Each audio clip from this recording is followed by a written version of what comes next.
9:23. Bueno, el tema, por supuesto, médico-sanitario que está al tope de nuestras preocupaciones, ¿sí? Y por eso esta nota que va a seguir, estoy saludando al doctor Juan Riera, que es el director provincial de hospitales de la provincia de Buenos Aires. El doctor, ¿cómo le va? Nelson Castro, estamos con Claudio Sina aquí en Radio Rivadavia. Muy buen día. Hola Nelson, hola Mesa, ¿y cómo les va? Un buen día para usted. Y también lo tenemos en línea al señor director del Hospital de Clínicas, dependiente de la Universidad de Buenos Aires, el doctor Marcelo Melo. Doctor Melo, ¿cómo le va? Nelson Castro, estamos con el doctor Claudio Sin. Buen día, ¿eh? Buen día. Buen día. Bueno, doctor Riera, ¿cómo está la situación? Estamos viendo esta cantidad de casos altos, que no solamente ahora hacen foco en la zona del AMBA, sino que se extienden a otras provincias. ¿Cómo está el sistema, por lo menos de los hospitales provinciales, aguantando esto? Bueno, tal cual vos lo decís, Nelson, el número de casos sigue siendo un número alto. Estamos viendo una leve tendencia a la estabilización, pero bueno, seguimos en el orden de los 6.000, 6.300 casos día, y bueno, eso genera una demanda importante en los servicios de salud, pero bueno, hoy por hoy tenemos un stock de camas disponibles, la ocupación no se completó, o sea que podemos dar respuesta y nos permite también en el caso de que algún hospital complete su ocupación, derivar pacientes y generarle nuevas camas disponibles para que, digamos, el hospital siga operativo y pudiendo recibir pacientes. Sí, seguimos en el orden del 66% de ocupación en el conurbano bonaerense. El interior de la provincia aumentó un poco más su demanda y su ocupación, anda en el orden del 46%, y la provincia tiene un promedio del 60% de ocupación de camas de cuidados intensivos. Así que, bueno, trabajando muy intensamente porque la provincia tiene diversas particularidades.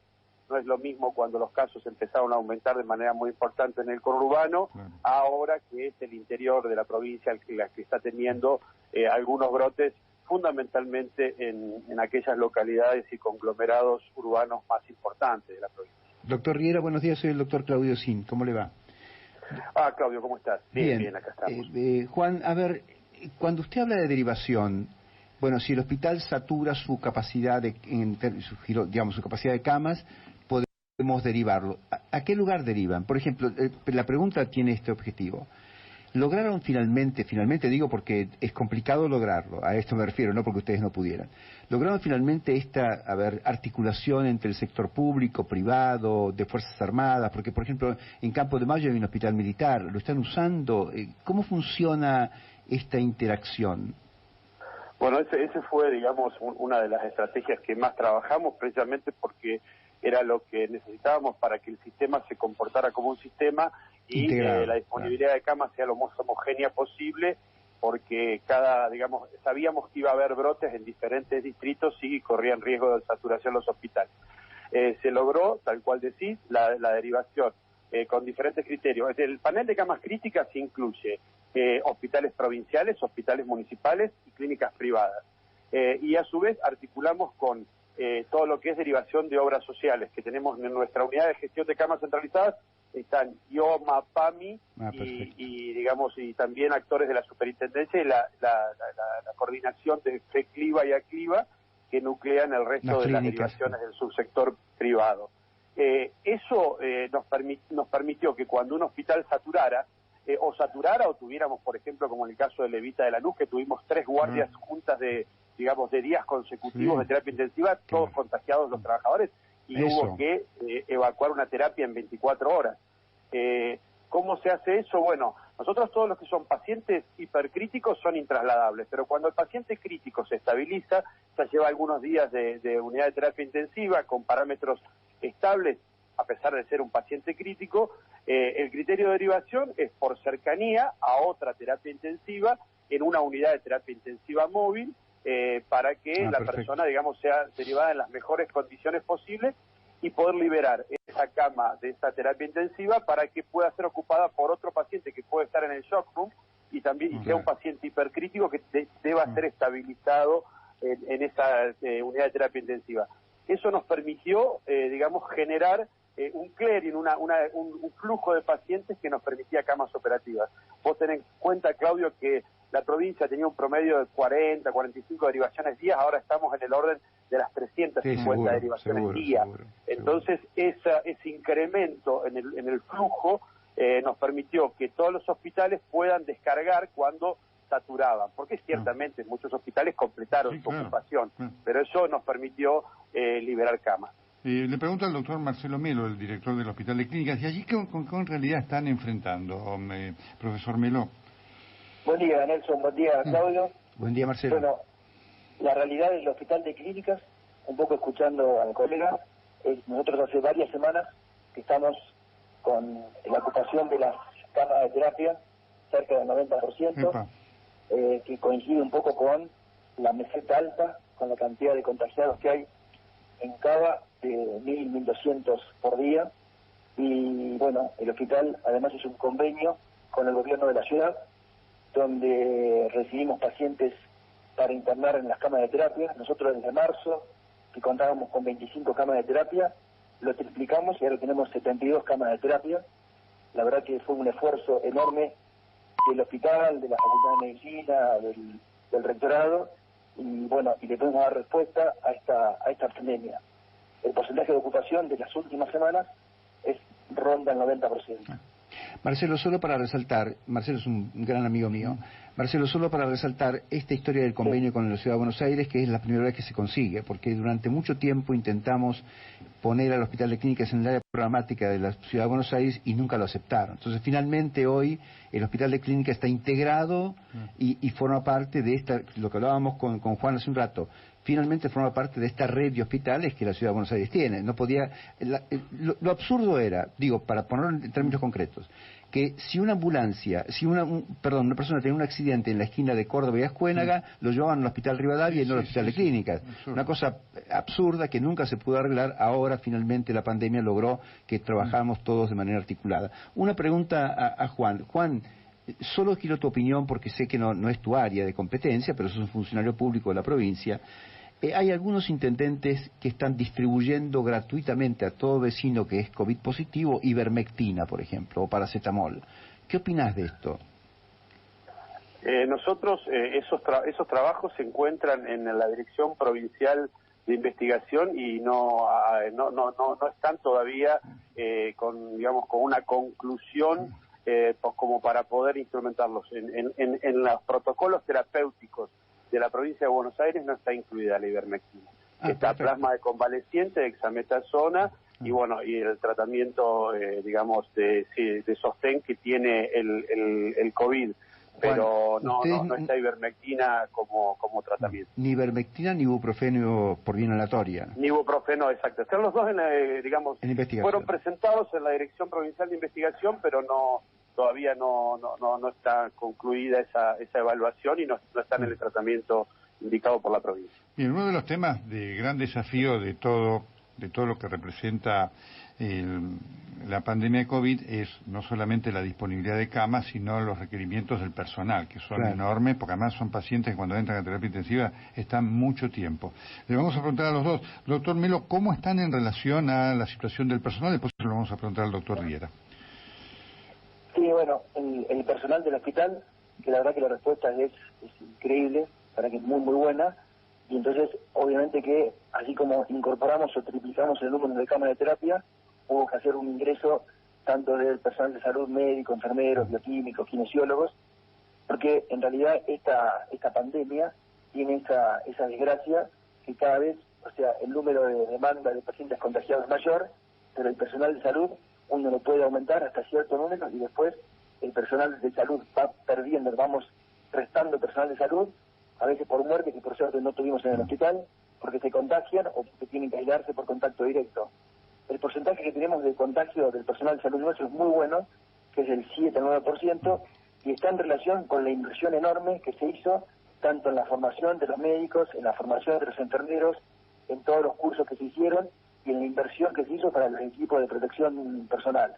La verdad que la respuesta de la gente, la respuesta de todo el personal, la estrategia y las tácticas que hicimos para dividir inicialmente la guardia COVID, la guardia no COVID, los diferentes sectores de internación, dio resultado estadísticamente en cómo nos vamos comportando en esta pandemia, ¿no? Y en la provincia, doctor Riera, porque obviamente la dificultad es mucho mayor, tener terapistas a lo mejor en el conurbano se consiguen, hay que ver, como usted decía, en pequeñas localidades. ¿Qué realidad enfrentan, doctor? Y bueno, un poco lo que dice Marcelo. En realidad, primero, felicitar la enorme entrega y compromiso que está teniendo el personal de salud, no solo terapistas, kinesiólogos, enfermeros, todo el equipo de técnicos de laboratorio, bioquímicos, que están trabajando realmente denodadamente por el incremento de demanda que se tiene. Y como decía Marcelo también, en la provincia se aumentaron prácticamente a más de 2.100 camas de terapia intensiva cuando arrancamos con un stock inicial de 800, y eso no son solamente las camas, sino que es todo el recurso humano que hubo que incorporar. En el conurbano sí tenemos, digamos, más disponibilidad de trabajadores de unidades de terapia intensiva. El interior tiene un poco más de dificultades en ese sentido.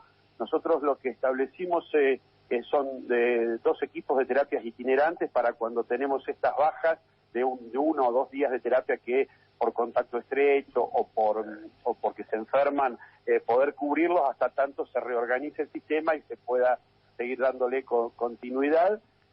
También armamos un esquema de soporte por telemedicina, de asesoramiento a aquellas localidades del interior que tenga que estar sosteniendo un paciente hasta tanto pueda ser derivado, y tal vez el profesional o es un terapista con menos experiencia en COVID, porque ciertamente no han tenido tantos casos, o por alguna razón tiene que hacerse cargo otra especialidad, un cardiólogo, un emergentólogo de la situación, tener un soporte de telemedicina para poder sostener esta situación.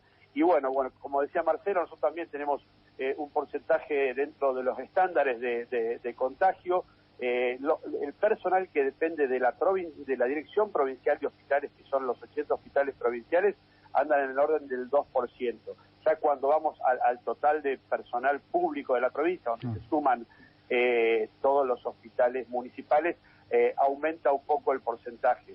El total son aproximadamente 20.000 trabajadores los que se fueron contagiando, y bueno, la verdad es que Juan, es el recurso más crítico. Para Juan y para Marcelo, para los dos la pregunta, por favor, si me lo permiten, y ya estamos terminando. A ver, ¿alguno de los dos tiene miedo que en algún momento haya que elegir a quién conectar a un respirador y a quién no? ¿Estamos en una situación donde en el futuro inmediato pueda ocurrir ese hecho? No sé, si que contesto yo. La verdad que sí. Marcelo. Sí, no, en la situación nosotros que tuvimos que instituir todos los comités de éticas en todos los hospitales, en los que no lo tuvieran constituido, se constituyó precisamente para esto que vos decís, Claudio, porque hay que tomar decisiones, y las decisiones también implican incluso, digamos, líneas terapéuticas para iniciar en algún paciente, claro, que se va a beneficiar más que en otro. Así que hoy no se tiene que tomar esa decisión, porque claro, respiradores hay respiradores, tenemos camas operativas que están a disposición de todos los bonaerenses. No tuvimos que tomar esa decisión, pero es un escenario que nosotros no podemos dejar de tener en cuenta, y por eso se constituyeron los comités de ética en todos los hospitales. Muy bien hecho. ¿Marcelo? Sí, en realidad con esta situación, hace algunos meses, yo tuve una reunión con directores de hospitales universitarios de España, de Italia, de Chile y de Brasil, y me contaron un poco la situación esa, que la verdad que un poco me desesperó. Así que en conjunto con el comité de ética de acá del hospital, se elaboró todo un protocolo para dar ese respaldo al médico, al terapista, si es que llega ese momento. Por suerte, y espero que no lleguemos a ese momento, me parece que el sistema está estresado, pero no está colapsado, está dando muy buena respuesta, pero así todo, por una cuestión de responsabilidad y también para apoyar a los médicos que tienen que tomar esa decisión, se armó ese comité y ese protocolo, que bueno, que le da un respaldo, y esperando que esa situación no se nos presente, ¿no? Muy bien. Para el doctor Juan Riera, que es el director provincial de hospitales de la provincia de Buenos Aires, para el profesor doctor Marcelo Melo, que es el director del Hospital de Clínicas, a los dos muchas gracias, y terminamos con esta reflexión, que es algo que también Claudio venía hablando aquí, ¿no? y esto para futuro, y además no depende de ustedes, y si dependiera lo diríamos, ¿no? Hay un tema, digamos, para reevaluar, ¿no? Lo que están ganando los médicos y las enfermeras, ¿no? Sí. Las guardias de terapia intensiva en muchos lugares se pagan 600 pesos la hora, 700 pesos la hora, en otros lugares menos. Digamos, Nelson, ¿te puedo hacer un comentario? Sí. Porque me parece que recién Claudio habló de un absurdo que la pandemia esta puso en evidencia, como que el hospital de Clínicas, por ejemplo, no estuviera englobado dentro de los hospitales municipales. Cuando pasó la tragedia de la AMIA, los pacientes llegaron caminando y no llegaron privados, por ejemplo. Y también me parece que esta pandemia pone en evidencia el absurdo de lo que cobran los enfermeros, los kinesiólogos, los médicos, que es un absurdo absoluto. Totalmente. Donde se pone en riesgo la vida, una dedicación terrible, y la respuesta o la retribución es mínima, insuficiente. Absolutamente. Es un gran tema que creo vamos a tener que sacar. Y creo que sí, insisto, no dependiendo de ustedes, le va a tocar tanto al doctor Riera como al doctor Marcelo Melo y a todos los que tengan responsabilidades en el ámbito institucional, poner en el tapete, ¿no es cierto?, la necesidad. Y en esa línea, Nelson, hay que tener en cuenta que el sistema público tenía un déficit de trabajadores del orden de los 11.000 trabajadores cuando nosotros le hicimos cargo de la gestión. Ya llevamos incorporados 7.000 trabajadores, que eso presupuestariamente para la provincia es un gran esfuerzo para todos los bonaerenses, y lo que está demostrando el sistema público de salud es que está dando digamos, respuesta en la pandemia, y sumado al reclamo salarial de los trabajadores, contar con trabajadores en el sistema público de salud es fundamental. No, sin duda, de lo cual demuestra la vocación de la gente, pero son salarios, porque aún cuando se incorporen, son salarios malos, digamos, y esto por supuesto no depende de usted, doctor Riera, no depende de usted, doctor Melo, depende de las dirigencias políticas en la Argentina, de todos los sectores. Esto hay que reconsiderarlo urgentemente, porque además, no solamente en cuanto a la condición de trabajo, hay que estimular la formación, hay que terminar con el pluriempleo, para que la persona pueda, digamos, trabajar las horas que trabaja y además dedicarse al perfeccionamiento y a la superación. Esta es una de las grandes enseñanzas. El pluriempleo quedó en evidencia fuertemente con esta pandemia. Totalmente. Incluso en los contagios cruzados, horizontales. Sin duda. Tal cual. Doctor Riera, doctor Melo, muchísimas gracias por su presencia en el micrófono de Radio Rivadavia.